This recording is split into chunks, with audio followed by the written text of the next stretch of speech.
Good morning. তোমরা সবাই কেমন আছো? আশা করছি ভালো আছো। আমিও ভালো আছি, কিন্তু প্রচণ্ড গরম।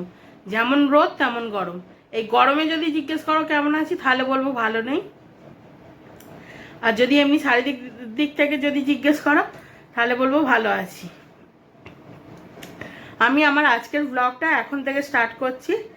নিচে ছিলাম, 5:30টার সময় ঘুম থেকে উঠে নিচে চলে গেছি। বিছানা টিছানা গোছানো হয়নি, যেহেতু ইন্দ্র লাস্টে ওঠে। তো আমি নিচে গিয়ে টিফিন বানাচ্ছিলাম, ভাত বানালাম।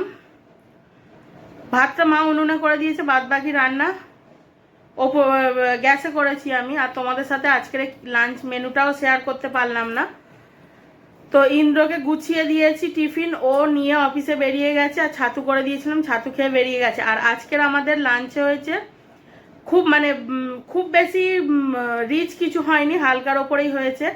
পাতলা করে মুসুরির ডাল হয়েছে, উচ্ছে আলু ভাজা, পাঁপড় ভাজা হয়েছে, কুমড়ো আলু পটল দিয়ে তরকারি হয়েছে। আর আলু সেদ্ধ, যদি দুপুরে যদি বলে যে আলু সেদ্ধ খাওয়া হবে তাহলে হবে। আর এই দেখো, গরমে আমি একটা লিচু ড্রিঙ্ক নিয়ে চলে এসেছি। সকাল থেকে কিছু খাইনি, এখন এটা খাবো। খেয়ে স্নান করব, করে পূজা দেব। তার আগে একটু রেস্ট নিয়ে নিই, তোমাদের সাথে আবার পরে দেখা হচ্ছে। তো ফাইনালি আমি স্নান টান করে ফ্রেশ হয়ে নিয়েছি, এখন যাব পূজা করতে। তো চলো, আমার ঠাকুর ঘর থেকে তোমরা ঘুরে আসবে। আর এই দেখো, বিছানা এখনো গোছাইনি। পূজাটা করব, করে আগে ব্রেকফাস্ট করব, তারপর আমি সমস্ত কাজে হাত দেবো। কারণ এখন প্রায় 10:30 বাজে, এখনো না খেয়েই আছি। তো চলো, ঠাকুর ঘর থেকে একটু ঘুরে আসা যাক।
তো যতটা সম্ভব হয়েছে আমি তোমাদের সাথে আমাদের পূজা শেয়ার করলাম আমি। তো এখন আমি নিচে গিয়ে ব্রেকফাস্ট আগে নিয়ে এসে তারপর চেঞ্জ করে ব্রেকফাস্ট করব। এই যে স্টলটা দেখছো, এই স্টলটা আমার কিন্তু না। কালকের বিকালে না, সন্ধ্যাবেলা আমার ননদ এসেছিল আমার কাছে। ওর দাদা ফুচকা কিনে পাঠিয়ে দিয়েছিল, দিতে এসে আমার কাছে একটুখানি বলছে, বৌদি এসিতে একটুখানি বসি, গল্প করবো তোমার সাথে বলে, গল্প করতে করতে আর ভুলে চলে গেছে। ওর জন্য এই স্টোলটাও আমার জামা কাপড়ের সাথে কেচে দেবো, দিলে তারপরে ও নিয়ে যাবে। একটা মানুষ রেখে গেছে, সেটা না একটু কেচে পরিষ্কার করে দিলে হয়, তাই না? তো চলো, এই জামা কাপড় কটা আগে কাচতে দিয়ে দিই।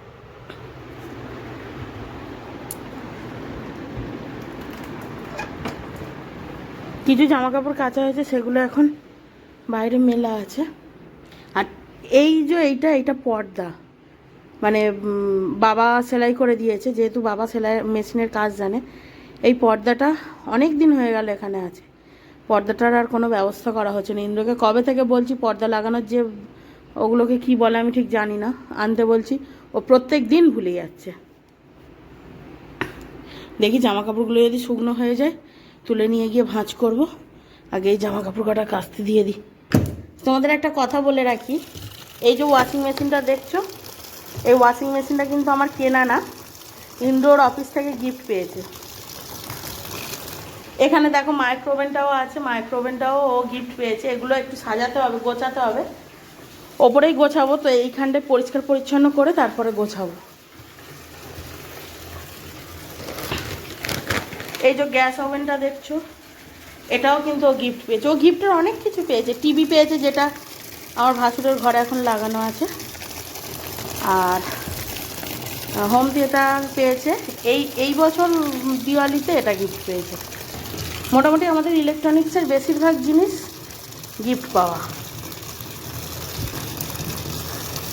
মিক্সার গ্রাইন্ডার আছে, সেটাও গিফটের। নিরামিষের জন্য একটা আমার মায়ের কাছ থেকে আনতে হবে। বিয়েতে অনেকগুলো গিফট পেয়েছিলাম, তো সেই তো শুধু শুধু সেই বাড়িতে পড়েই আছে, সেই বাড়ি থেকে একটু আনতে হবে।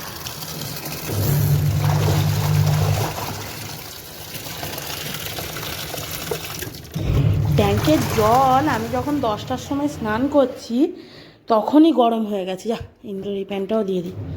তখনই গরম হয়ে গেছে অল্প অল্প। এখন আবার আমি এই জামা কাপড় কাচতে দিচ্ছি, এখন পুরো আগুন, মানে গরম জলের মতো আগুন হয়ে আছে। তো চলো ওর মতো কাঁচা হোক, আমি ততক্ষণ একটুখানি ঘরের যা কাজকর্ম আছে করি।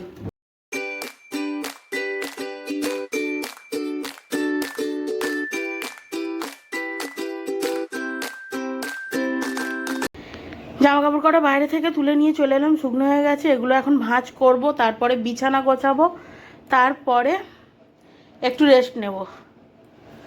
তো চলো আমি একটুখানি এখানে ঝাড় টাড় দিয়ে দিয়ে একটুখানি।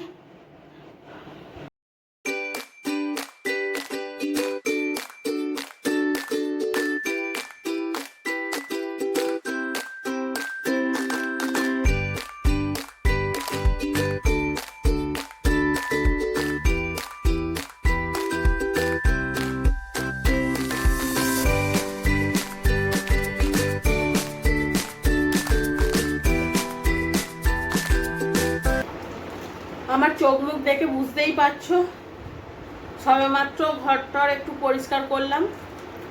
এখন একটু জল খেয়ে জল খাবো। জলও বেশি নেই, নিচে যেতে হবে। নিচে যখন লাঞ্চ আনতে যাবো একেবারে তখনই জল আনবো, ফ্রিজের মধ্যে দেওয়া আছে।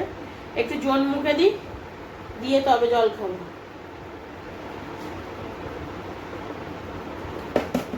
আর এখন আমি কিছু জামা কাপড়, এই জামা কাপড়গুলো বললাম কাঁচা হয়ে গেছিল, এগুলো এখন আমি ভাঁজ করব।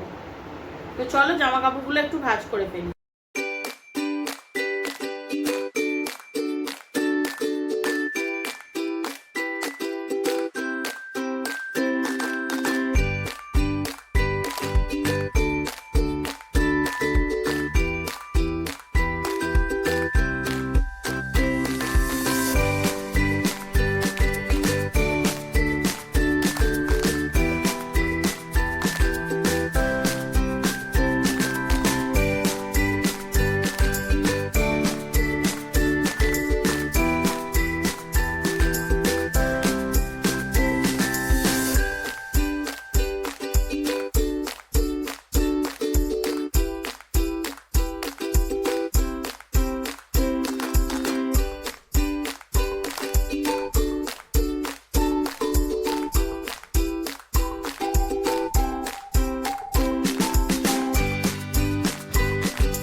তো আমার তো জামা কাপড় গোছানো কমপ্লিট হয়ে গেছে।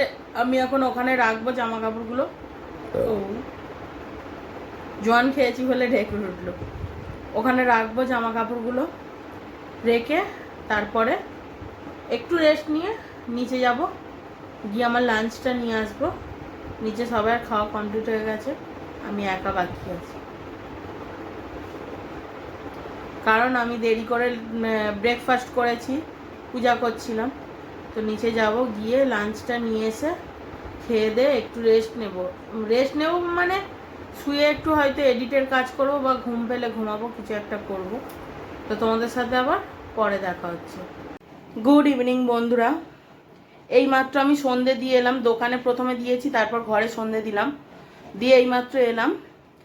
এখন একটু রেস্ট নেব। ধূপ দিয়েছি, যতক্ষণ ঘরের মধ্যে ধূপ থাকবে ততক্ষণ একটুখানি গাটা ঠান্ডা করে নেব। তারপর ধূপ শেষ হলে আমি নিচে যাব। দুপুরে খাওয়া দাওয়ার পর যেই বিছানায় পিঠটা একটু ঠেকিয়েছি না, ঘুম এসে গেছে, ঘুমিয়ে পড়েছি, আর এডিটের কাজ করতে পারিনি। তো তারপরে ঘুম থেকে উঠেই সন্ধ্যাটা দিতে গিয়েছিলাম, ফ্রেশ হয়ে গাটা ধুয়ে ফ্রেশ হয়ে গিয়েছিলাম। তো এখন ধূপটা শেষ হলে আমি তারপর নিচে যাবো। তো চলো, তোমাদের সাথে আবার পরে দেখা হচ্ছে। ও সোনা, কি খাচ্ছিস তুই? সোনা, ম্যাগি খাচ্ছিস? ও সোনা, ম্যাগি খাচ্ছিস তুই? এই দেখ মা, এই দেখ, এই দেখ, এই দেখ, এই দেখ, এই দেখ, এদিকে দেখ, এদিকে, এদিকে। হ্যাঁ,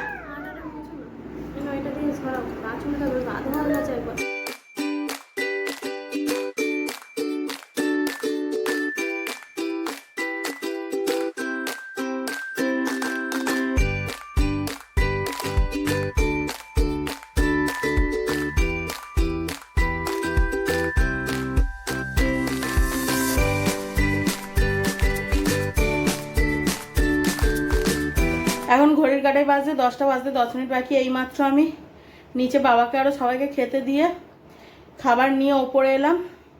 আজকের আমাদের ডিনারে ভাত, সয়াবিন আলুর তরকারি আর ডিমের অমলেট হয়েছে। আমিই করলাম, ভাতটা দিদি করলো। তো প্রচণ্ড পরিমাণে কষ্ট হচ্ছে, ঘেমে গেছি পুরো। এখন একটু বসবো, বসে তারপরে আমাদের মিনিমাম 11টা বেজে যাবে ডিনার করতে। আগে রেস্ট নেব, তারপরে ডিনার করব। আমার মুখ দেখে বুঝতেই পারছো প্রচণ্ড পরিমাণে ঘেমে যাচ্ছি, কষ্ট হচ্ছে, ফ্যানও চালাতে পারছি না। তো চলো, আজকের মতো আমি আমার ব্লগটা এখানেই শেষ করছি। আবারও তোমাদের সাথে দেখা হবে নতুন কোনো একটা ব্লগে। ততক্ষণে তোমরা ভালো থাকবে, সুস্থ থাকবে, সাবধানে থাকবে, আর অবশ্যই হাসি খুশি থাকবে। আর আমার আজকের ভিডিওটি যদি তোমাদের ভালো লেগে থাকে তাহলে অবশ্যই একটা লাইক, কমেন্ট, শেয়ার, আর অবশ্যই অবশ্যই আমার চ্যানেলটা সাবস্ক্রাইব করে আমার পাশে থাকবে। তো চলো, আজকের মতো good night, tata, Radhe Radhe.